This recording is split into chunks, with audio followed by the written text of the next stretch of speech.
Anjing tu bercakap tuan-tuan ke Imam Abu Yazid Bustami, jijik ke aku ni? Zahir jijik, tapi kami ni Allah bagi jadi sentiasa ingat bertasbih kepada dia. Adakah mu sentiasa tasbih kepada dia? Tuan-tuan, Imam Abu Yazid tuan-tuan termalu dengan apa yang berlaku tu. Semua tuan-tuan, keyakinan kita, sama ada yang kita tahu kewujudan dia ataupun tidak, sama ada yang kita kata tu hidup tu, contoh burung, ikan, binatang-binatang, ataupun yang kita tak nampak kata dia hidup, contoh pokok kayu yang pada zahir macam tak nafas, tapi mereka bernafas, berhidup tuan-tuan, selagi mana tak reput mereka bertasbih kepada Allah Subhanahu wa ta'ala tuan-tuan. Setiap daun yang ada di muka bumi, setiap pokok, setiap batu pasir yang ada di muka bumi ni, semua bertasbih kepada Allah Ta'ala. Muslimin muslimat yang tak bertasbih, kalau bertasbih pun tak banyak mana. Kita ni tuan-tuan, manusia dengan jin yang duk culah macam-macam tuan-tuan, alasan sibuk sangat. Jadi bab tasbih ni, antara tasbih yang dianjurkan sangat-sangat untuk kita ucapkan, antaranya ialah subhanallah wa bihamdi subhanallahil azim. Tuan-tuan, pahala cukup besar. Subhanallah wa bihamdi subhanallahil azim, astaghfirullah. Kita pernah kongsi zikir ni, tasbih ni perlu dibaca lepas sembahyang sunat subuh, sebelum sembahyang fardu subuh 100 kali. Kalau tak rasa tak dan, buat siap-siap sebelum daripada masuk fardu subuh tuan-tuan.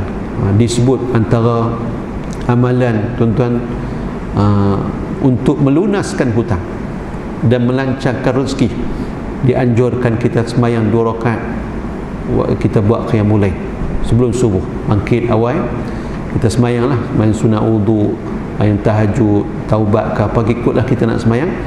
Lepas tu kita nak sembahyang 2 rakaat ni, buat sembahyang hajat pun boleh, ataupun sembahyang sunat mutlak biasa aja, tapi bacaannya ialah rakaat pertama dengan rakaat kedua sama saja bacaannya. Lepas daripada baca Fatihah, baca ayat kursi sebanyak 3 kali. Lepas 3 kali ayat kursi, baca qul ya ayyuhal kafirun sekali. Lepas qul ya ayyuhal kafirun sekali, baca qul huwallahu ahad 11 kali. Rakaat kedua pun macam tu juga. Lepas Fatihah, ayat kursi 3 kali, qul ya sekali, qul huwallahu 11 kali. Tuan-tuan, habis daripada sembahyang tu, bacalah subhanallah wa bihamdi subhanallahil azim, astaghfirullah 100 kali. Menghapuskan hutang yang terbeban ke atas kita dan melancarkan rezeki dengan izin Allah Ta'ala. Selawat tasbih ini tuan-tuan disebutkan, tuan-tuan, kalau tak buat sebelum subuh, buat yang terbaiknya antara azan dengan qomat, mana lepas sembahyang sunat subuh tu. Kalau tak dan celah tu, pastikan sebelum daripada terbit matahari dibaca 100 kali. Tak dan juga nak sampai dalam tempoh belum terbit matahari, dan ni terbit matahari ke 7-4 minit kot, lebih kurang macam tu lah. Sepastikan sebelum zuhur dibaca sebanyak 100 kali subhanallah wa bihamdi subhanallahil azim, astaghfirullah, tak sampai 5 minit kot 100 kali ni. Ni antara amalan yang mesti dijaga tuan-tuan, selain daripada tasbih yang lain. Muslimat, tak sama tuan-tuan bila kita buat dengan hati, dengan ikut, dengan buat halal-halal. Saya ingat antara Tok Guru wali besar tuan-tuan di Indonesia nama Syekh Ibn Qalil Bangkalan. Ni disebut maha guru kepada kiai-kiai di Jawa. Ramailah Tok Guru ni, Syekh Hadratus Syekh Hashim Asy'ari, pengasas Nahdlatul Ulama, Kiai Zani Dahlan yang buat Muhammadiyah di Indonesia, tok-tok kiai besar di Jawa dulu ni semua anak murid kepada Syekh Ibn Qalil Bangkalan. Dia tuan-tuan dijemput pergi Kenuri tahlil, dan tuan rumah pun minta lah Syekh Ibn Qalil Bangkalan ni jadi khalifah. Tuan-tuan, dia jadi khalifah tuan-tuan, buat tahlil dengan sebut 3 kali ya, la ilaha illallah 3 kali. Lepas itu tutup, lepas itu makan terus. Tuan rumah tak puas hati buat kenuri besar ni kan, kalau kurang 50 kali la ilaha illallah, ni 3 kali tuan-tuan. Tapi tuan imam duk pendamnya, tak puas hati tu. Esok ni dia pergi jumpa dengan Syekh Abdul Karim Bakalan. Dia kata, Syekh, saya buat kenduri besar bang ini. Duk harap Syekh buat tahlil tu panjang lah, baca 3 kali je, rasa tak padan, tak baloi. Tu Syekh Abdul Karim Bakalan yang kata, lah ni hampir cari lembu 3 ekor. Nak buat apa pula dah lembu 3 ekor. Pergi cari lah 3 ekor. Siap dengan penimah. Siap dengan penimah. Tuan-tuan, kawan tu pun carilah. Dah tok guru, tok wali besar ni cari pinjam lembu orang. Nak beli tak mampu, pinjam lembu 3 ekor. Penimbang, cari penimbang. Penimbang yang boleh lembu tu naik duduk atas 3 ekor sekali. Tuan-tuan, bila lembu tu diletakkan tuan-tuan atas penimbang, beratlah 3 ekor. Syekh Abdul Karim Bakalan ni tulis la ilaha illallah 3 kali je. Atas satu kertas dia pergi letak atas penimbang. Tuan-tuan, kertas keping yang tertulis la ilaha illallah 3 kali tu lebih berat daripada 3 ekor lembu yang ada atas penimbang. Dia kata tu nilai tahlil yang aku buat kemarin. Tuan rumah tengok-tengok tu kira redha terus jadi terus rasa tak halat tuan-tuan. Jadi kita pun boleh buat cerita tu lah. Ni awak yang sikit sangat ni, saya kalau nak tahu nilai tahlil saya pergi cari dia. Kan, timah tak turun. Tak turun pasal apa? Malam ni dia buat keluar isakan, duk ingat ke nasi lebih, pakai tak ada nilai apa atas tahlil kita. Tuan-tuan, Zubaidah, isteri Khalifah Harun Ar-Rasyid, kita pernah sebut dulu kan. Dengan sebab dia kita pergi Mekah sampai Kelah, pergi Mekah kita boleh tengok lori tanker tulis Ain Zubaidah, mata yang Zubaidah. Zubaidah ni isteri Khalifah Harun Rashid, seorang pemaisuri yang bijak ketika mana Khalifah Harun Rashid belum lagi tuan-tuan insaf. Sebenarnya yang memerintah memperanan besar untuk jaga pemerintahan Khalifah Harun Rashid adalah isteri dari Zubaidah.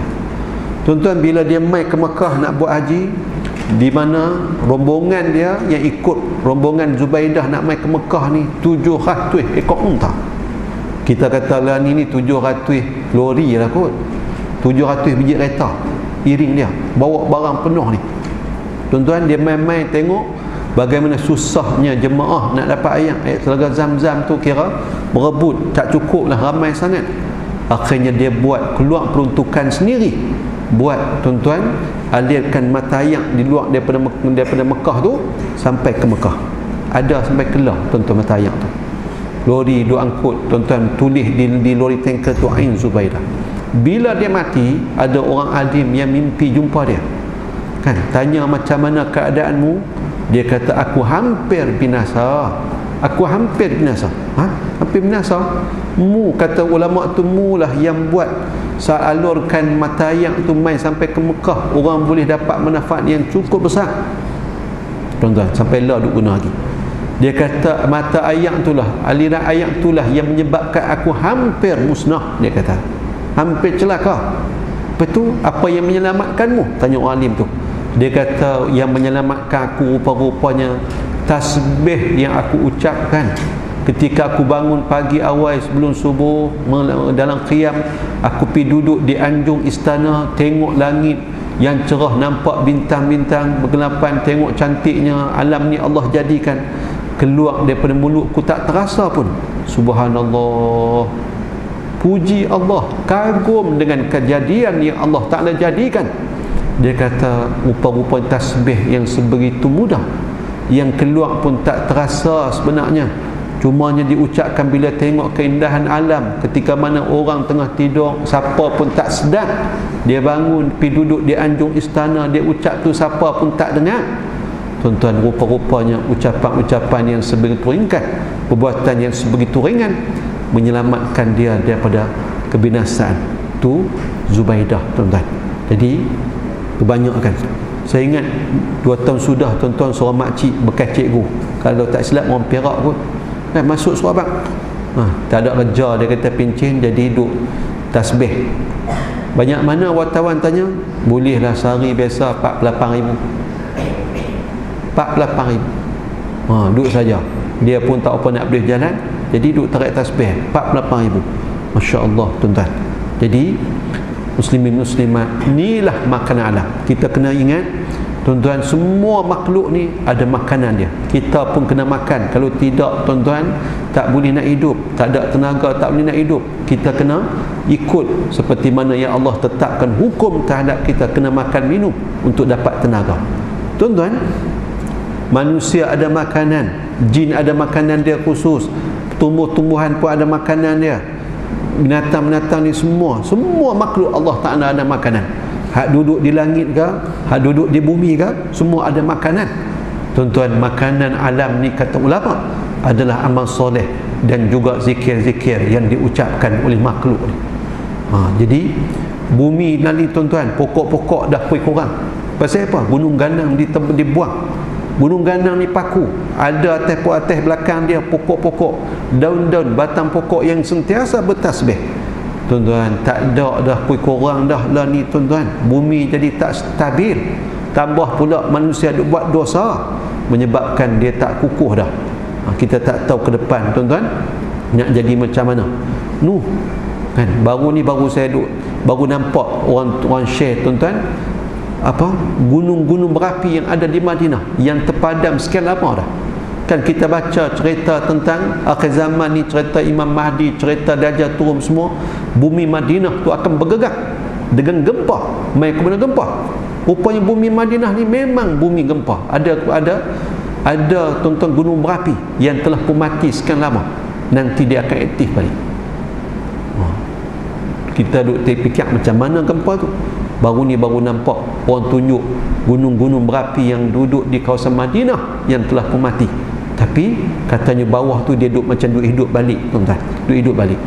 Muslim-muslimat, bukti-bukti kuih banyak. Tanah Arab ni kuih hijau dengan tumbuh-tumbuhan. Padang pasir yang kering kontang dulu, nampak pasir, lah ni hijau dah tuan-tuan. Semua makhluk Allah bertasbih. Ada gambar kita tengok, ada binatang tuan-tuan yang dirakam duk buat tuan-tuan aktiviti macam rukuk sujud je, macam kita je. Semua makhluk Allah ni tunduk ke Allah, kecuali manusia dengan jin je tuan-tuan yang ada macam-macam masalah. Jadi inilah Allah Subhanahu Wa Ta'ala yang bertasbih kepada dia segala apa yang ada di langit dan juga di bumi. Muslimat, jadi moga-moga bibir kita sentiasa antaranya bertasbih memuji Allah Subhanahu Wa Ta'ala. Bayangkan tuan-tuan, Tok Bilal yang sentiasa melantunkan azan bila dioperate, ni cerita di Saudi, bila dioperate doktor dengar tuan-tuan kan? Doktor dengar melalui panggil apa, buah telinga dengar azan dalam dada dia tengah operate tu. Doktor tengok pukul 10 orang itu, tanya misi hak duk bantu ni operate tu, azan zuhur dah kah? Zuhur dah kah? Tak lagi doktor, ni dengan azan tak mana. Dia dengar azan, dia buah balik. Lepas tu dengan azan, rupanya azan tu tuan-tuan daripada dada orang hak depa tengah operate. Siapa dia ni? Lepas operate tuan-tuan baru tanya, rupanya Tok Bilal masjid yang istiqamah jaga tanggungjawab dia, duk azan selalu tuan-tuan. Operate tu dengar azan daripada dalam dada orang tu. Subhanallah, muslimin muslimat. Jadi moga-moga tuan-tuan kita pernah buat pilihan lah, kita suka hak jenis mana. Kalau kita suka zikir tasbih, ambillah tasbih, sebutlah banyak-banyak sebanyak mungkin tasbih. Kalau kita ni suka tahmid, alhamdulillah, sebutlah tahmid sebanyak mungkin. Kalau kita suka istighfar, istighfarlah sebanyak-banyaknya. Kalau kita suka selawat, selawatlah sebanyak-banyaknya tuan-tuan. Kerana apa? Kerana inilah tempat keberuntungan kita. Muslimat, kemarin kuliah duha Balai Islam saya sebut, ada seorang tok guru, ustaz, tok guru lah kita kata, dia buat sembahyang hajat, tak tahan lah. Orang fitnah dia macam-macam fitnah. Saya pun baca orang tulis, orang share apa yang orang fitnah dia sebelum ni dia tak balas, dia tulis apa ini yang biasa dia tulis je. Tapi orang sakit hati pasal tak nampak pun dia respon marah. Orang sakit hati dengan sebab jawapan dia, lontaran dia cukup tajam. tuan-tuan. Tapi hak dia sebut tu betul lah. Nak cerita perjuangan ni sebenarnya macam mana, tuan-tuan, sampailah ada satu, tuan-tuan, kenyataan yang ditulis dalam Facebook, satu kenyataan yang kita baca ni kita pun marah. Orang yang tulis ni memang kurajak betul-betul, kurajak betul-betul. Akhirnya ustaz tu buat keputusan untuk sembahyang hajat. Dia tulis dalam Facebook dia akan sembahyang hajat. Tuan-tuan, ustaz tu cerita dalam satu program tu tutup 2 hari sudah, tuan-tuan, dia kata bila dia tulis dalam Facebook dia apa yang dia nak buat, orang yang tulis tu tengok dengan isteri dia, tengok apa yang ustaz ni tulis. Isteri dia kata, abang, tinggallah geng tu, tinggallah kawan-kawan abang, tinggal, minta maaf segera kat ustaz ni, minta maaf sebelum terlambat, sebelum jadi apa-apa. Ustaz ni cerita, tuan-tuan, 10 minit dia post apa yang dia tulis tu. Dia nak buat sembahyang hajat ni, sembahyang hajat dia minta supaya nyawa bercerai daripada tubuh orang yang fitnah dia. Dia kata 10 minit 1000 orang like, tuan-tuan. Orang tahu cerita fitnah ni, tuan-tuan. Tiba-tiba esok orang tu demam, tuan-tuan. Dia mula demam, pergi jumpa doktor, ambil ubat tak kebah-kebah, kuih lemah, sampailah, kalau tak silap, tuan-tuan, hari baca mesej tu, baca WhatsApp tu hari Ahad, kalau tak silap hari Khamis, malam Khamis tu, tuan-tuan, isteri dia kata dah tengok nampak kuih lain, tuan-tuan. Isteri tu dosa, minta lah maaf segera abang kat ustaz tu, minta lah segera maaf. Waktu tu tengah malam dah. Yang cerita isteri kepada kawan tu, dia hantar WhatsApp ustaz tu minta maaf lah untuk suami dia. Malam terakhir tu dia minta suami dia supaya minta maaf lah kat ustaz tu. Suami dia kata, ni lewat sangat dah, ustaz tu tidur lah kot, esok lah. Tuan-tuan, esok isteri tu gerak, nyawa dah tak ada, tuan-tuan, mati. Ada batas dia, tuan-tuan, ada batas dia kesabaran orang. Jadi wallahu alam, si isteri tu dia tulis, hantar balik, cerita balik ke ustaz tu apa yang berlaku, dan dia minta supaya suami dia diberikan kemaafan daripada apa yang suami dia tulis selama ni. Muslimat, Allah Ta'ala dia maha mendengar. Lebih-lebih lagi orang yang jiwa dia lekat dengan Allah Ta'ala, dengan tasbih, dengan zikir-zikir, dengan selawat dan sebagainya. Dan moga-moga kita, tuan-tuan, hidup kita Allah lindungi daripada perkara yang tidak elok kaitan dengan perkara yang ada dunia ni yang kita tak mahu. Muslimat,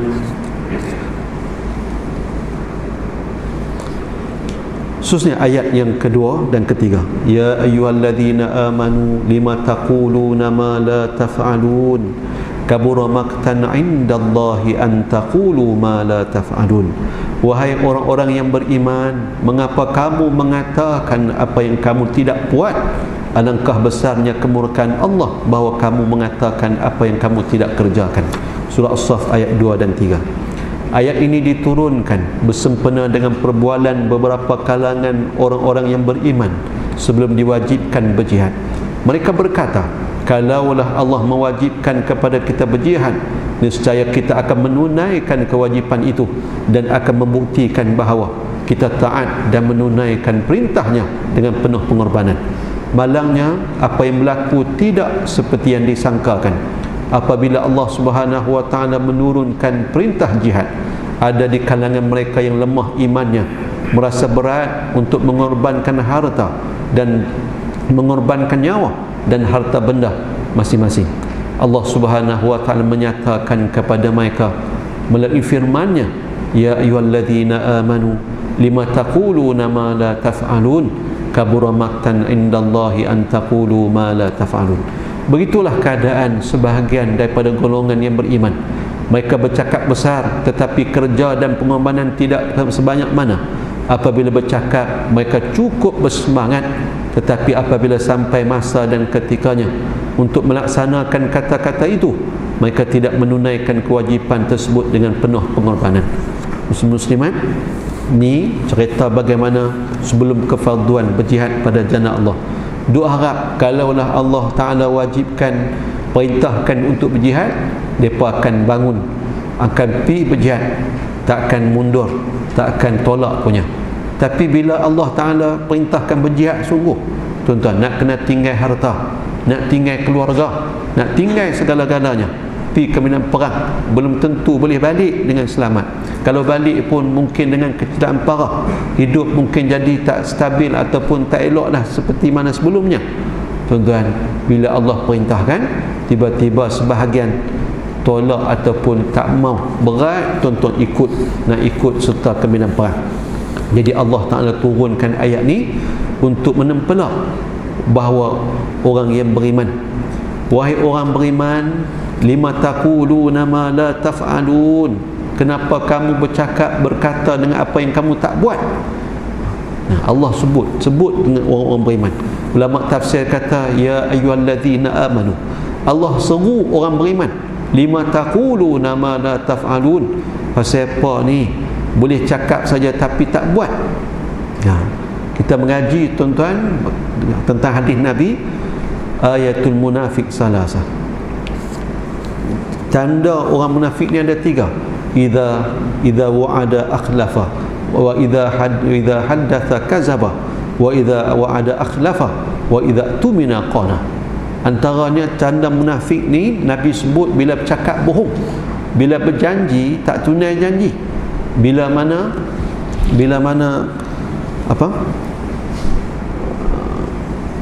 bila diamanahkan tak tunai amanah itu. Ini tanda-tanda munafik. Muslimin muslimat, Allah Ta'ala menempelak dengan apa yang dijanjikan tak boleh ditunaikan. Orang beriman tak boleh bersikap sebegitu berdasarkan dalam tafsir-tafsir. Kalaulah tak boleh untuk nak menunai, jangan pula nak berjanji. Ni kita tuan-tuan, auzubillahi as-sami'il 'alim minasyaitonir rajim. Bismillahirrahmanirrahim.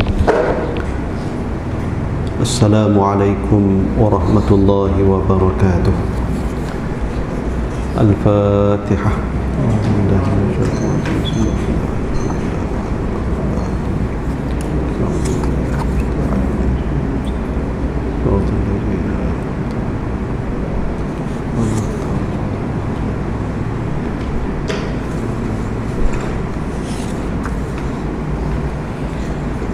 Alhamdulillahi Rabbil Alamin, wal aqibatu lil muttaqin, wala udwana illa 'alal zalimin.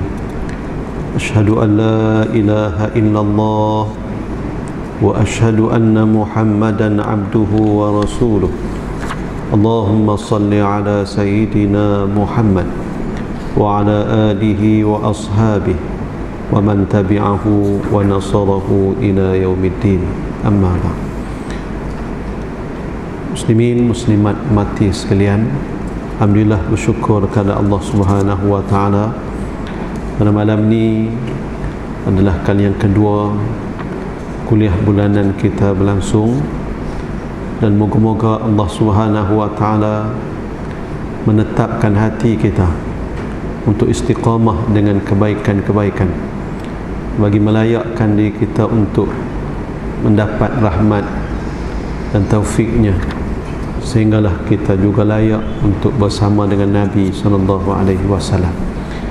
InsyaAllah kita malam ni kita akan mula membaca tafsir yang disusun oleh Tuan Guru Presiden, iaitu tafsir surah As-Saff, di mana tafsir kecil ni diberikan nama dengan At-Tibyan.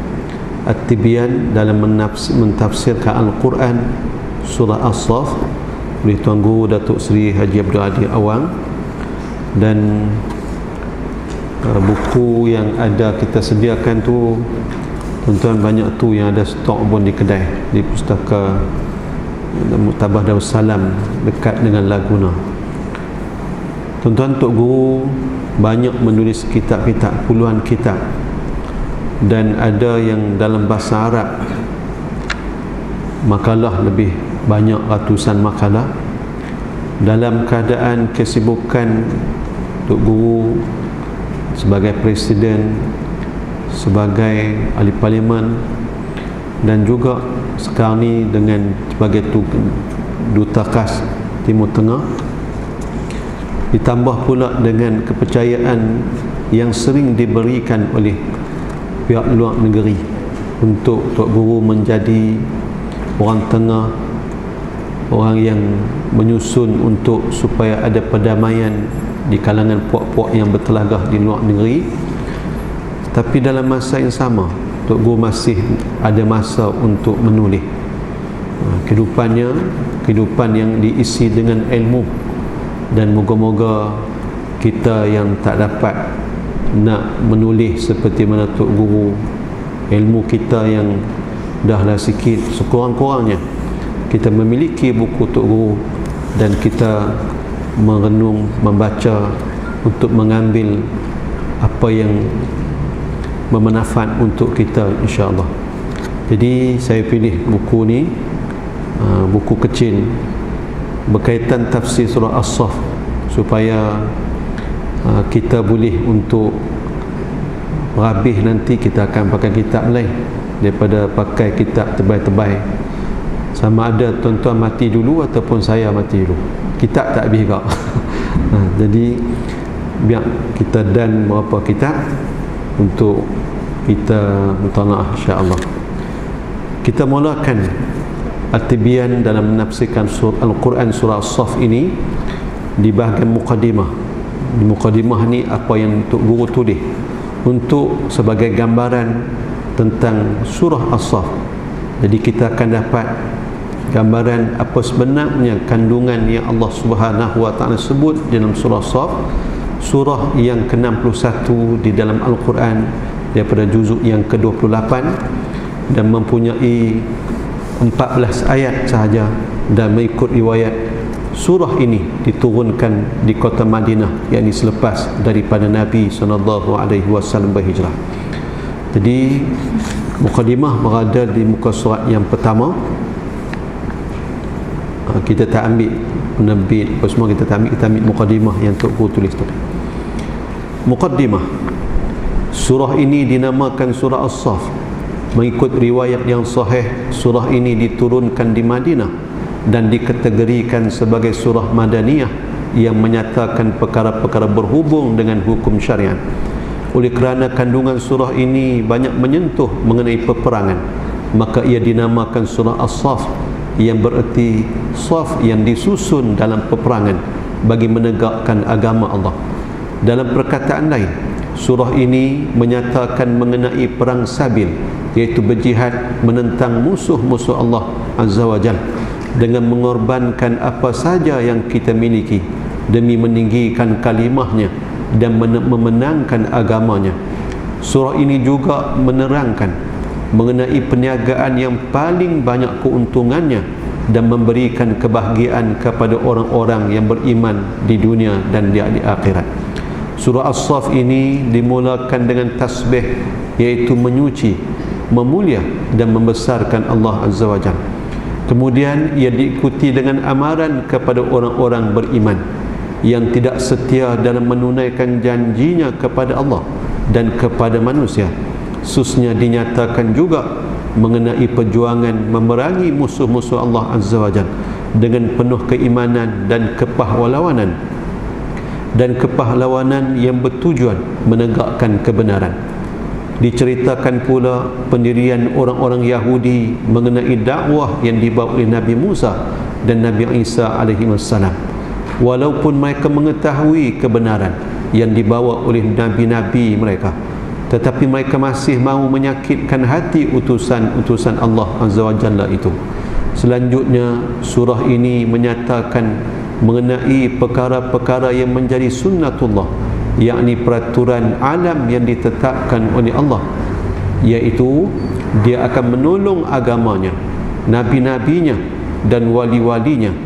Para nabi dan wali Allah yang meneruskan perjuangan menegakkan agamanya pasti diberi pertolongan di dunia dan akhirat dengan kemenangan dalam perjuangan mereka. Allah Subhanahu wa taala akan menimpakan bala dan bencana kepada orang-orang musyrikin dan sesiapa sahaja yang memerangi dan memadamkan cahayanya. Surah ini turut menyuruh orang-orang yang beriman supaya menceburkan diri dalam perniagaan yang sangat memberikan keuntungan, iaitu perniagaan jihad demi menegakkan agama Allah Subhanahu wa taala.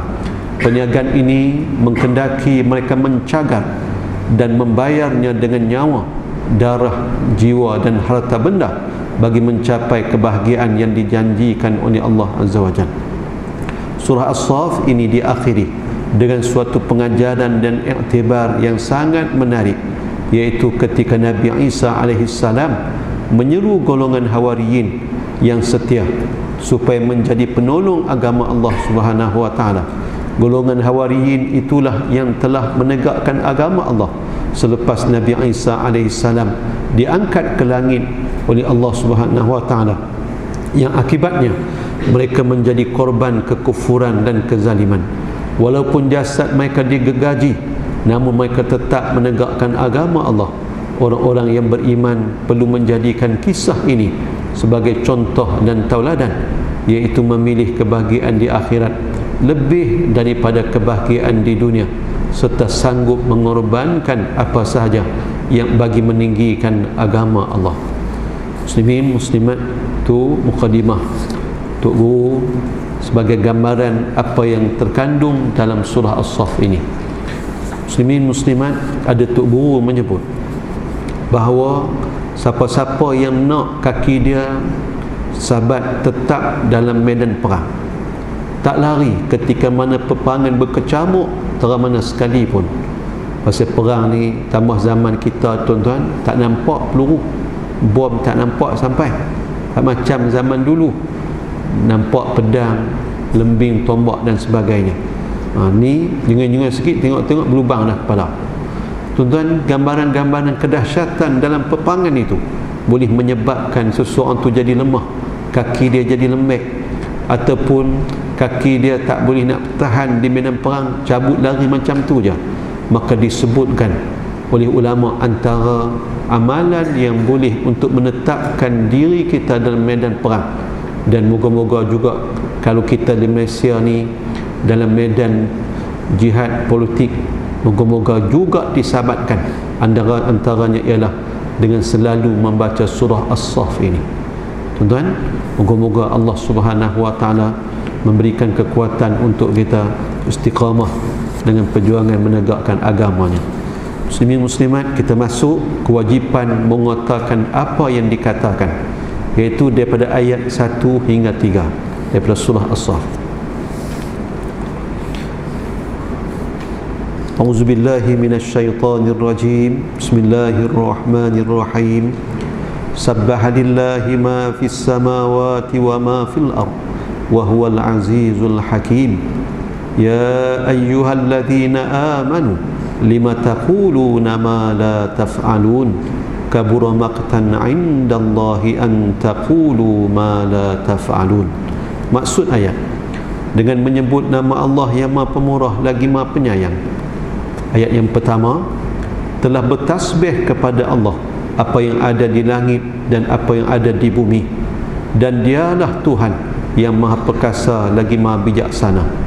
Ayat yang kedua, wahai orang-orang yang beriman, mengapa kamu mengatakan apa yang tidak kamu buat? Ayat yang ketiga, alangkah besarnya kemurkaan Allah bahawa kamu mengatakan apa yang tidak kamu kerjakan. Uraian ayat. Firman Allah Subhanahu wa taala, Sabbaha lillahi ma fis samawati wa ma fil ard.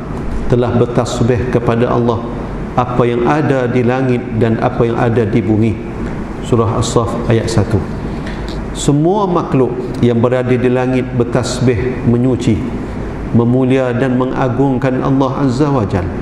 Makhluk tersebut terdiri daripada langit, bulan, bintang, cakrawala yang menjadi perhiasan langit, dan malaikat-malaikat Allah yang menjadi penduduk di langit.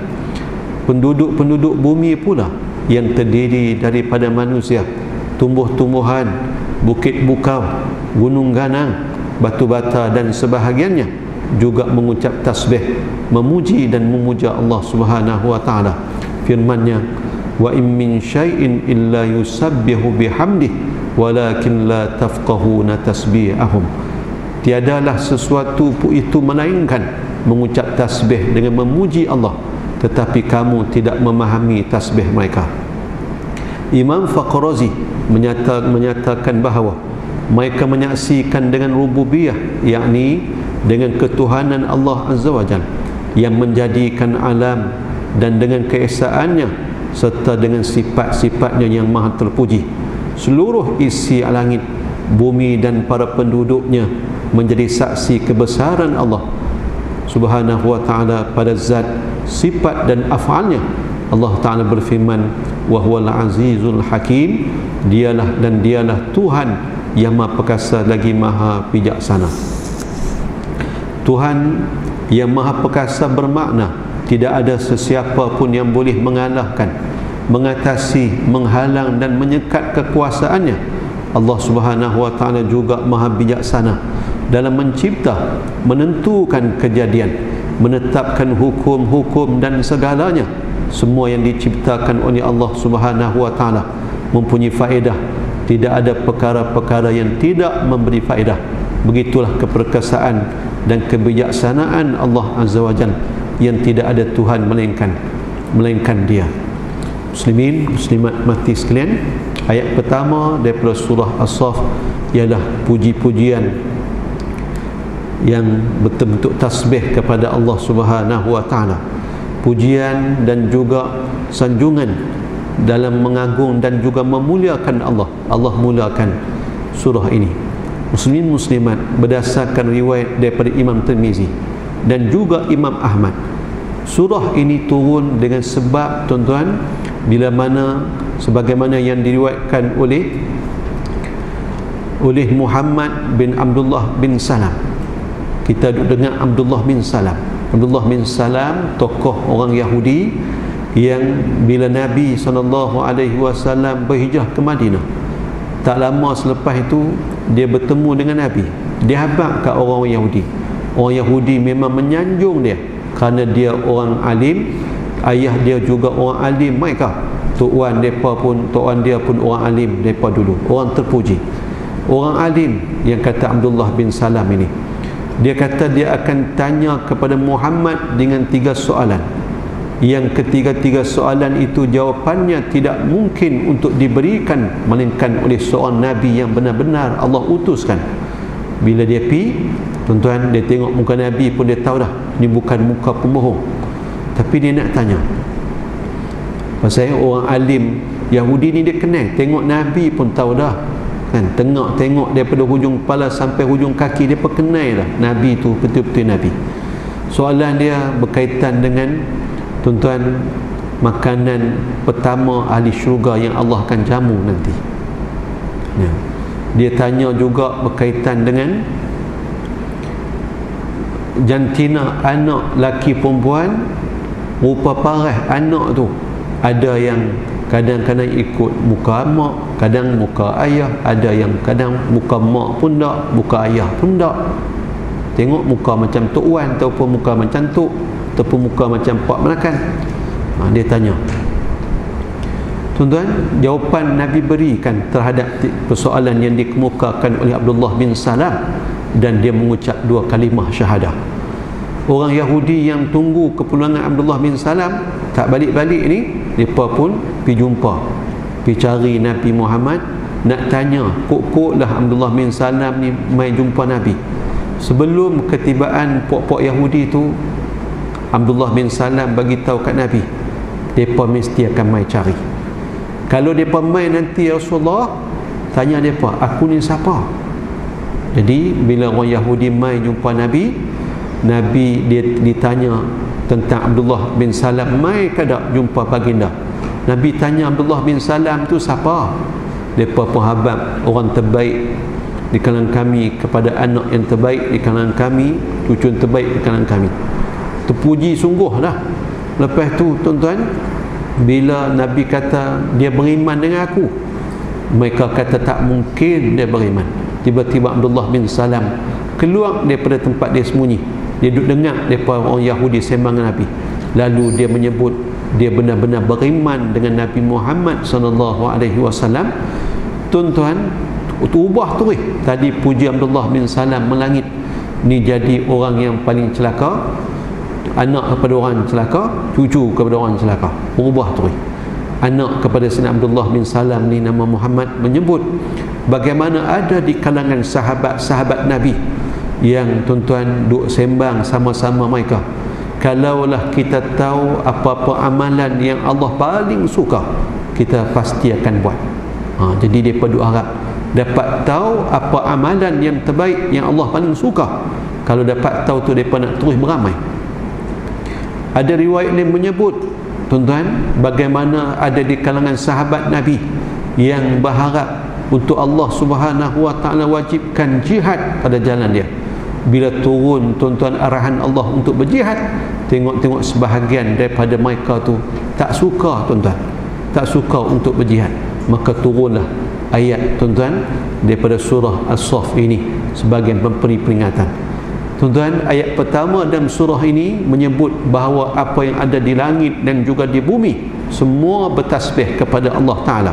Cumanya seperti mana huraian yang Tok Guru sebut melalui surah Al-Isra ayat yang ke-44, tuan-tuan, kita tak faham je tasbih makhluk-makhluk selain daripada manusia. Kita pernah kongsi dulu bila mana tuan-tuan di barat, bila orang-orang di barat ni, orang putih ni, mereka buat teknologi mereka hebat, mereka boleh rakam tuan-tuan suara-suara halus ni, suara-suara yang telinga kita tak mungkin dengar. Halus sungguh. Bila mereka buat rakaman tuan-tuan terhadap pokok, tumbuh-tumbuhan, rumput dan sebagainya, mereka dengar sesuatu naik di skrin mereka tuan-tuan, dia punya graf menunjukkan ada suara yang keluar daripada tumbuh-tumbuhan ni, tapi mereka tak faham tuan-tuan, tak boleh nak diterjemahkan.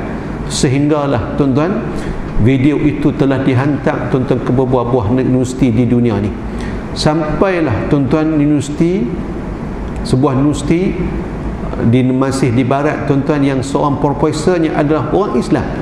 Tuan-tuan, bila mana suara tu diterjemahkan dalam bentuk layar di skrin, apa yang keluar tu tuan-tuan, kalimah yang diterjemahkan di skrin tu rupa-rupanya tasbih kepada Allah Subhanahu wa taala. Orang putih, orang Kristian terutamanya, mereka tak faham apa yang diucapkan oleh tumbuh-tumbuhan. Bila naik tuan-tuan, suara nada yang halus tu tuan-tuan diubah dalam bentuk tulisan di skrin, barulah mereka faham bila disebutkan oleh seorang profesor yang beragama Islam, ni tasbih. Tasbih tuan-tuan, makhluk Allah tak kira dah yang sama ada tuan-tuan kita pada zahir kita tak hidup. Kalau binatang-binatang yang hidup bernyawa, terbang, merangkak dan sebagainya, tuan-tuan, keyakinan kita mereka juga bertasbih kepada Allah Subhanahu wa taala. Kalaulah cerita terkenal tentang Nabi Daud alaihi salam, tuan-tuan, Nabi Daud tengok ulat, apalah faedah ulat ni Allah jadi. Tiba-tiba tuan-tuan, Nabi Daud Allah bagi dengar suara dan percakapan ulat itu. Bagaimana ulat itu sebut, mereka duk tasbih kepada Allah Subhanahu wa taala, bahkan duk selawat kepada Nabi sallallahu alaihi wasallam. Bahkan tuan-tuan, dalam peristiwa lain, Imam Abu Yazid Al-Bustami telah pun diberikan satu teguran bila tuan-tuan dia tengok anjing daripada jauh, mai betul lurus dengan dia, kira kalau dia tak elok, mai belah dia dah, dia pun elok tuan-tuan, tak mau bagi kena dengan tubuh anjing. Anjing tu tuan-tuan mengikut cerita, tuan-tuan, ni wali Allah besar Imam Abu Yazid Al-Bustami. Awak aku kotok kah? Kita duk libat dengan politik, ataupun dengan anak-anak sendiri pun lah tuan-tuan. Hak paling banyak pelentonnya orang politik lah sebenarnya. Sama-sama dekat pelaya kan tuan-tuan, janji macam-macam. Dia janji tu nak bagi orang percaya, lepas tu dia kata nak buat macam mana, tak ada peruntukan. Betul lah tak ada peruntukan tu, tapi usaha kadang. Dengan sebab tu, kalau kita nak pelaya, kita kempen ikut manifesto kita, jangan lebih cari naik. Tuan-tuan, dengan anak-anak sendiri pun tak boleh mohong. Jangan kata dengan anak-anak, dengan binatang pun. Ulama-ulama hadis tuan-tuan, ada tuan-tuan ulama pergi nak ambil hadis, tengok-tengok tuan-tuan, orang yang ulama yang dia nak ambil, nak minta hadis tu, dia bohong kuda dia. Kan dia nak panggil kuda tu mai kat dia, dia tunjuk bekas buat syarat kata ada makanan. Dalam bekas tu kosong. Ulama yang mai daripada jauh berjalan sebulan tuan-tuan nak mai minta satu hadis, tengok kawan ni ulama ni dia boleh bohong kuda. Kalau kuda pun dia boleh bohong, orang pun dia boleh bohong. Balik tu tak ambil hadis sampai teratur tuan-tuan. Punya nak jaga ni ada adab menuntut ilmu sampai teratur. Dengan binatang tak boleh. Nabi pun pesan jangan, tak boleh membohong. Tu binatang. Dia pun binatang pun main. Kita pun buat syarat, duk panggil kru nak panggil suruh main buat syarat, kata ada dedak ke main tak ada kan, main dekat pegang tu kan, tangkap tu bohong tak? Bohong tak boleh tuan-tuan. Dengan anak-anak, dengan cucu tak boleh. Dapat nombor 1 tok orang beli gerek, beli sungguh gerek hak yang ada tolak.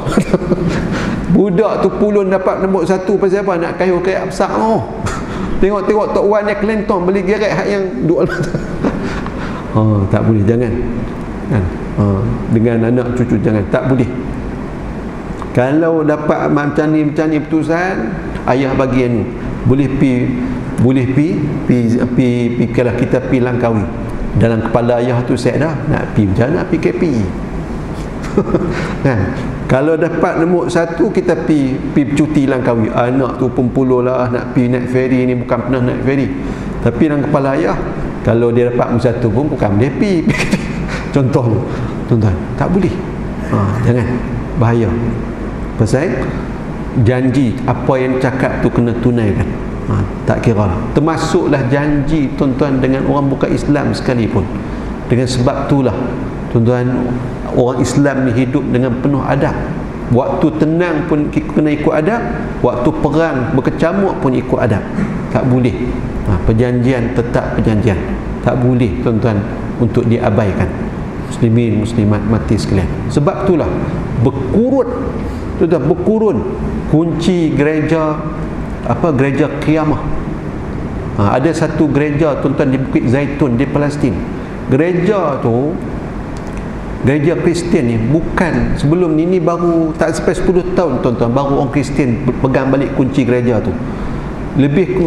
Saya ingat tuan-tuan lebih sekitar 10 kurun pak.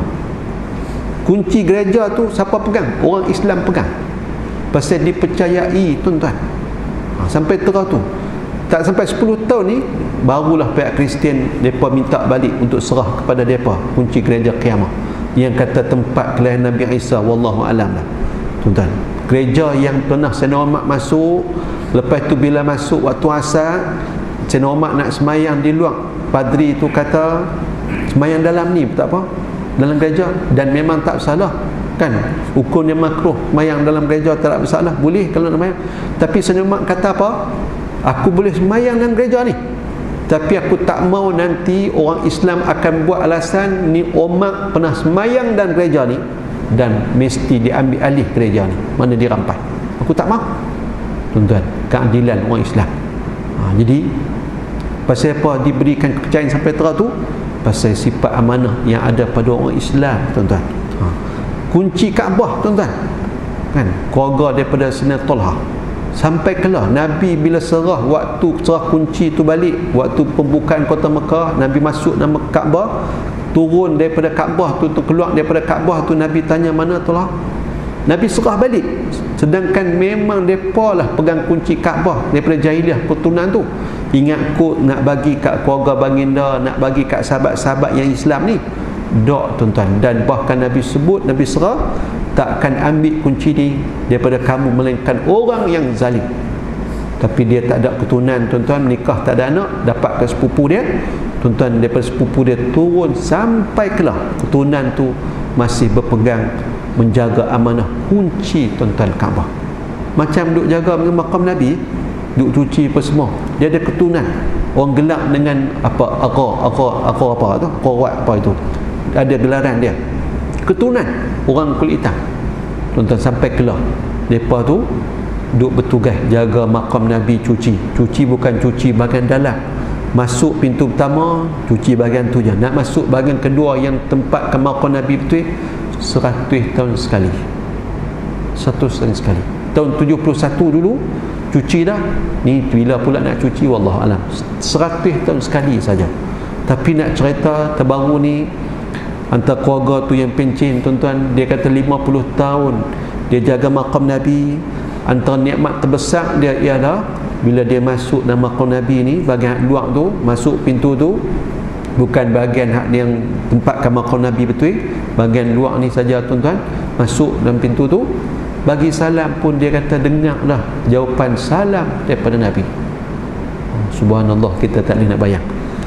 Kabura maqtan indallah, kabura maqtan indallah, besar sangatlah kemurkaan Allah, antaqulu ma la taf'alun, kamu bercakap tapi kamu tak buat. Na'udzubillah min zalik.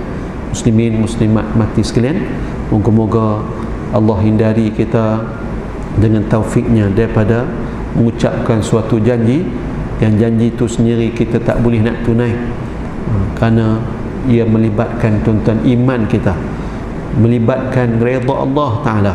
Kalau kita tak jaga, senang-senang buat janji, tak kiralah dengan siapa pun tuan-tuan, maka kemukaan Allah lah yang akan terkena. Tuan-tuan, selayaknya orang Yahudi dilaknat oleh Allah sampai kelar ni. Pasal apa? Antara perangai mereka tuan-tuan, mereka tak boleh tepati janji. Lebih-lebih lagi bila berurusan dengan orang Islam terutamanya, tuan-tuan, mereka tak tunai janji.